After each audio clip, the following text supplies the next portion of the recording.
Greetings, my friend. Welcome to the podcast, Teaching That Transforms with Pastor Jimmy Knott. As always, thank you so much for joining me. In this podcast, I'm going to continue the series I've been in for a couple of weeks, Gigantic Affirmations from Christ, the I Am sayings of Jesus. All of these are from the Gospel of John. And John's main purpose in writing to his audience was to prove the deity of Jesus Christ, that Jesus Christ is God. And each of these 7 sayings, each one of them gives us great insight into the identity, who Jesus is, which is so important for us to understand and know, and then also into what Jesus came to do, his mission. Thus far, we've looked at 2. We've looked at Jesus said, I am the bread of life. Jesus supplies, he sustains, he satisfies. Not the physical so much, but the spiritual aspect of our lives as the bread of life. Last podcast, we looked at Jesus saying, I am the light of the world. He brings light into a world that is dark and getting increasingly darker. And we are apart from Christ. We are intellectually in the darkness until we have an understanding of who he is and what he came to do. And then morally we are in darkness. Whereas the light pictures godliness and holiness and purity, the darkness really speaks of unbelief and of evil and of sinfulness. So today we come to John chapter 10. In John chapter 10, we really have 2 of the I am sayings. The only one we're going to look at today is Jesus saying, I am the door. Let me remind you that when we come to John chapter 10, we're in a section of John's gospel, beginning in chapter 7 and really going through chapter 12, where a few of these I am sayings are recorded. And during this time period, Jesus is spending a lot of his time, most of his time, in fact, in public ministry. The crowds are huge in following Jesus. There is an ongoing and increasing hostility and conflict with the religious leaders of the day who saw Jesus as a threat. We're only a few months away, maybe 5-6 months away from the cross. Chapter 10, where we have I am the door and I am the good shepherd, chapter 10 really grows out of chapter 9.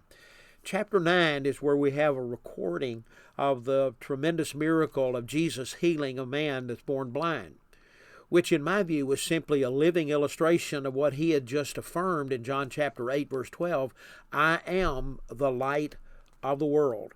And in John chapter 9, he encounters a man who has been blind from birth. And Jesus says in John 9:5, as long as I am in the world, I am the light of the world. And Jesus heals the blind man. And the blind man begins to be interrogated by the religious leaders on who did this to you and how did this happen. And he kept pointing them in the direction of Jesus as the one who brought sight to his eyes. And they just simply would not believe. They simply would not accept. There was just simply hardness of heart in the unbelief of their souls. They just would not receive Jesus for who he was and what he came to do. When we come to John chapter 10, verses 1 through 10, we read, Truly, truly, I say to you, he who does not enter the sheepfold by the door, but climbs in by another way, that man is a thief and a robber. But he who enters by the door is the shepherd of the sheep. To him the doorkeeper opens. The sheep hear his voice, and he calls his own sheep by name and leads them out.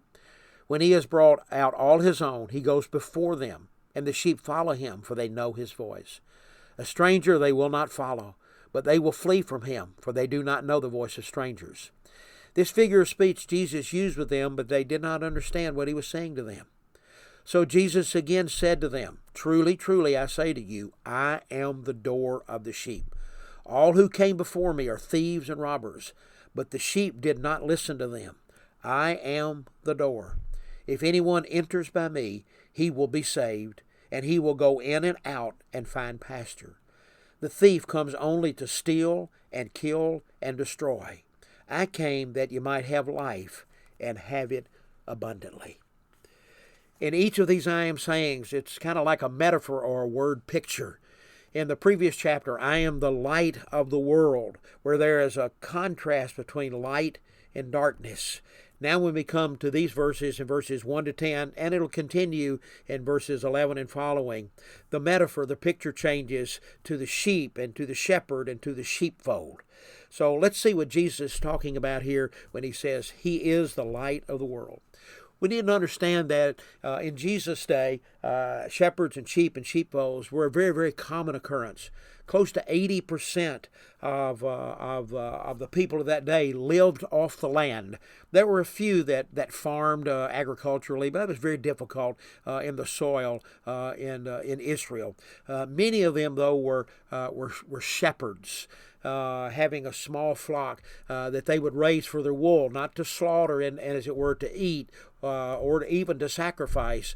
They would get to know these sheep year after year after year because they didn't kill them. They just grew their wool and sheared them and made a living off selling the wool. We need to know that in that day there were two kind of sheep pens. There was a larger sheep pen, usually made out of stones that were stacked several feet high. Sometimes those stones would make kind of a square or a rectangle, but it was always true there was only one door or gate into the sheepfold. And when this sheepfold was a communal kind of a sheepfold, usually near a larger town or village, several shepherds would use it to house their flocks by night. And what they would do, the shepherds would go home for the evening, and they would hire a gatekeeper to guard and to watch over the sheep to protect them from predators or wolves or foxes or other predators or even from thieves or robbers that would come in and try to steal the sheep.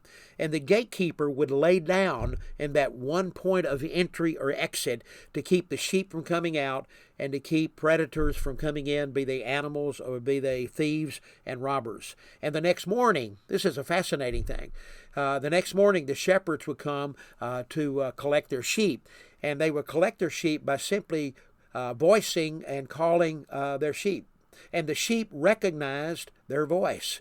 And though there might be several herds gathered together inside the sheep pen or the sheepfold, when each shepherd would begin to speak, each of the sheep would exit the sheepfold and make their way to the voice of their known shepherd. A fascinating practice in that day, because the sheep knew the voice, and many of these sheep were names, maybe Blackleg or Whitey or whatever the case may be. These shepherds and the sheep really got to know each other tremendously well. And then there was another sheepfold that was when they were really out in the countryside and evening came, they would build a temporary, oftentimes out of thorns and briars, and they would stack these together into a circle. Again, there was only one entrance in and one entrance out, and the shepherd would lay down, just like the gatekeeper in the villages or the towns would lay down and would protect the sheep from predators coming in terms of animals or people coming in wanting to be thieves and robbers for their sheep. But when Jesus says, I am the door, he is saying, as he did in the other two previous I am sayings, I and only I. It is emphatic. There is no one else that is the bread of life but me. There is no one else that is the light of the world but me. And there is only one door, and that is through him. It is through him. And that's the application of this tremendous saying. As the only door, Jesus is telling them that he is the door, he is the gate. And where does he lead? Where does this gate lead? Well, I think it leads to several points, and that's what I want to emphasize in the rest of the podcast. First of all, Jesus is the door or the entry into salvation. Down in verse 9, Jesus says, if anyone enters by me, he will be saved. If anyone, whoever enters by me or through me, he or she will be saved. Whoever, if anyone, that means it's open to whosoever will may come. It's open to everyone who enters. The idea there is willingly enters, wants to enter, and it's only through him. He is the only door, and it says he will be. There's a certainty, there is a security there. he or she will be saved. They will be saved. And this is a very similar teaching to what Jesus dealt with over in Luke chapter 13 and verses 22 and following. In fact, if we were looking at a chronology of the earthly ministry of Jesus, when we come to Luke 13 and we finish verse 21, sandwiched between verses 21 and 22 of Luke 13 are the events that take place in John chapters 9 and 10. So with that backdrop, let me read Luke 13:22. Jesus went on his way through towns and villages, teaching and journeying toward Jerusalem. And someone in a crowd, a huge crowd following Jesus, Lord, will those who are saved be few? And he was confused. There were so many people following Jesus. Why are only a few out of this great mass of people genuinely committed to you? And Jesus answered. He didn't tell him that he was right. He just answered by telling him why it was so. And the answer was this: because you must strive. The word there is agonize to enter by the narrow door or the narrow gate, point of entry. For many, I tell you, will seek to enter and not be able. When once the householder, that's God, has risen and shut the door, you will begin to stand outside and to knock at the door, saying, Lord, open to us. He will answer you, I don't know where you come from.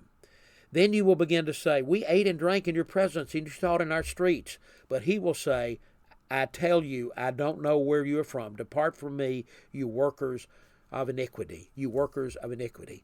You know, Jesus is saying in that passage, and I think the inference is here in John 10, when he talks about being the door, that this is a very narrow and restrictive door.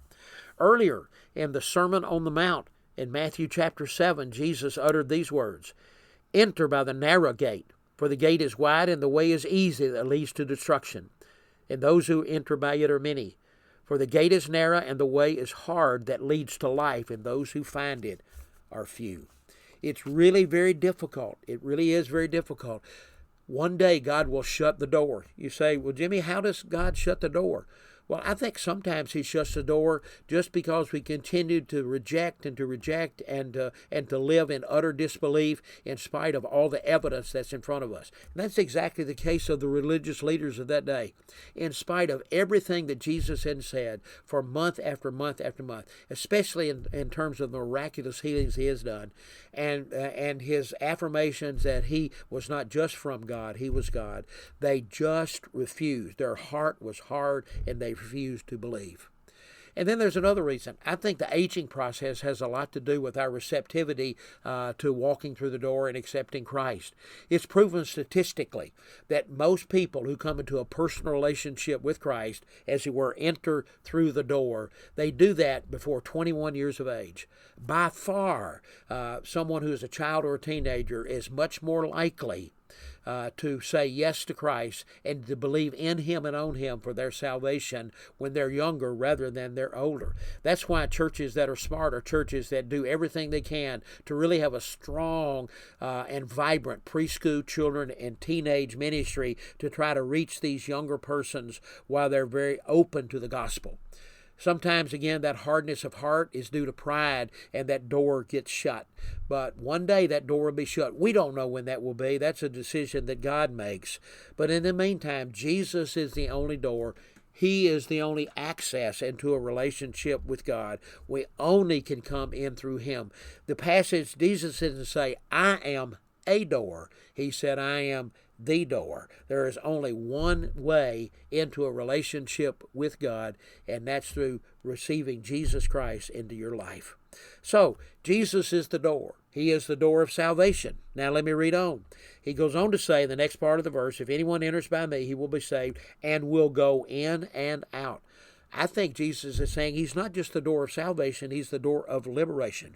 In Christ, when we come into a personal, vibrant, intimate relationship with Him, we're no longer slaves of some legalistic system, or we're no longer slaves of trying to earn our way into a relationship with God. That's all by grace. Once we step into a relationship with Him, that door is a door of grace, and access is through grace. And when we walk through that door and receive Him, we stand in grace, and we are free in Him. We're not free to do anything that we want to do, but we're free to do what He wants us to do. We're free to walk in obedience to Him. There's a sense in which, prior to coming to a relationship with Christ, we're slaves, but we're slaves to self and to sin and even to Satan. But once we say yes to Jesus and we enter through His door, then we are still slaves, but He is our new owner, and we're slaves to obedience to Him, and He only wants what's best for us. So He is the door. He is the door to salvation. He is the door to liberation. Third, He is the door of provision. The next part of the passage goes on to say, if anyone enters by me, he will be saved and will go in and out and find pasture, find food, find nourishment for them. This reminds me of Psalm 23, where Jesus says He is the shepherd that's providing food for his sheep. Jesus provides through His Word, through the body of Christ, through the local church, through accountability to others, through our own personal devotional life and prayer time, so many different ways that God provides for our spiritual nourishment and growth. There are so many pasture lands that He makes available to us. He is the God that Paul said will supply all of our needs according to His riches in glory. He is the door of salvation. He is the door of liberation. He is the door of provision. And then next, He is also the door that provides protection. In John 10, now in verse 10, the thief, and the ultimate thief, I think this is picturing Satan, our arch enemy. Satan only comes only to steal, kill, and destroy. To steal, kill, and destroy. I think in those few words, Jesus gives us some valuable insight into how Satan does his work. He says he comes to steal, kill, and destroy. I believe there's a progression here and helps us to see in how the enemy works. First, how does he end up destroying? What is he destroying? He is doing everything he can as an enemy to destroy you and me from finding out God's plan and purpose for our lives. We're useful to God. We're valuable to God. And He wants to use us into His service and to add value to the lives of others. And the enemy will do everything he can to destroy us finding and fulfilling God's purpose for our lives. But before he can destroy God's purpose for our lives, he has to kill. He has to kill what? I think it means he has to kill our enjoyment and our joy of the things of God. He wants us to get negative. The enemy wants us to be critical. The Bible says the joy of the Lord is our strength. So before he can kill our joy, though, he has to steal our minds. What's that mean? He has to steal our understanding and our thinking. If we believe wrong, we're going to act wrong. So here's that progression. If he steals our mind, then he can kill our joy. And if he kills our joy, then he'll destroy our even want to and desire to find and to fulfill God's plan and purpose for our lives. That's what the enemy is all about. And he goes about, Peter said, like a roaring lion, seeking some Christian to devour, to harass, and to intimidate. So Jesus is the door to salvation. Jesus is the door to liberation. He is the door to provision. He is the door of protection from the enemy. And then last, He is the door of satisfaction. In the last part of verse 10, I came that you may have life. And that's spiritual life. That is not just physical, it is spiritual life, the life of God in your soul and my soul, and to have it abundantly, to have it overflowing, to have it super abundant, to have a surplus of life. Part of the joy of our relationship with Christ is the fullness of the satisfaction that He brings. He came to give you and me life. Again, not just physical, but abundant, full, and overflowing life. You see, Jesus didn't just give His life for us. When we enter through the door, He also gives His life to us. I mean, right now. So what a great affirmation. What a great affirmation. Jesus is giving us here, I am the door. He and only He is the door, the gate to salvation, liberation, provision, protection, and satisfaction. Have you entered through that door? Are you enjoying His provision? Are you experiencing the full satisfaction you can find in a relationship with Him? I hope you are. I want to thank you for listening to Truth That Transforms. Remember, it only transforms us when we apply it. Blessings from Pastor Jimmy. I'll see you next time.